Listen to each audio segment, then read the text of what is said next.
Team India ఈ రోజు నుంచి 3 మ్యాచ్ల టీ20 సిరీస్లో శ్రీలంకతో తలపడనుంది. ఈ 3 మ్యాచ్లు పల్లెకెలె అంతర్జాతీయ క్రికెట్ స్టేడియంలో జరగనున్నాయి. ఈ 3 టీ20 మ్యాచ్లు భారత కాలమాన ప్రకారం రాత్రి 7 గంటలకు ప్రారంభమవుతాయి.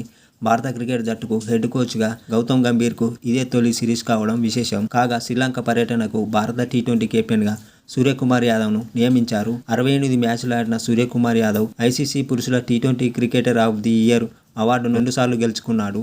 ఈ సిరీస్కు శుభ్మన్ గిల్ వైస్ కెప్టెన్గా వ్యవహరించనున్నాడు.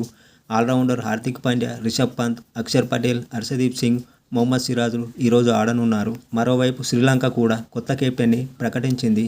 జూన్లో జరిగిన టీ20 ప్రపంచ కప్ తర్వాత వనిందు అసరంగా కెప్టెన్సీ నుంచి వైదొలిగిన క్రమంలో ఈ సిరీస్లో చరిత అసలంక జట్టుకు నాయకత్వం వహిస్తాడు.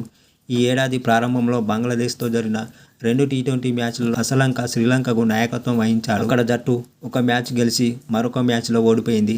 అలాగే ఫాస్ట్ బౌలర్ నువాన్ తుషారకు గాయమైంది. అలాగే దుష్మంత చమీరా శ్వాసకోశ ఇన్ఫెక్షన్తో బాధపడుతున్నాడు. అలాంటి పరిస్థితుల్లో ఈ ఇద్దరి స్థానంలో దిల్షాన్ మధుశంక, హషిత ఫెర్నాండోలను జట్టులోకి తీసుకున్నారు. అయితే ఇక ఈ మ్యాచ్లో గూగుల్ అంచనా ప్రకారం చూస్తే టీమిండియా గెలిచేందుకు 71% ఛాన్స్ ఉండగా శ్రీలంకకు 29% అవకాశం ఉందని చూపిస్తోంది.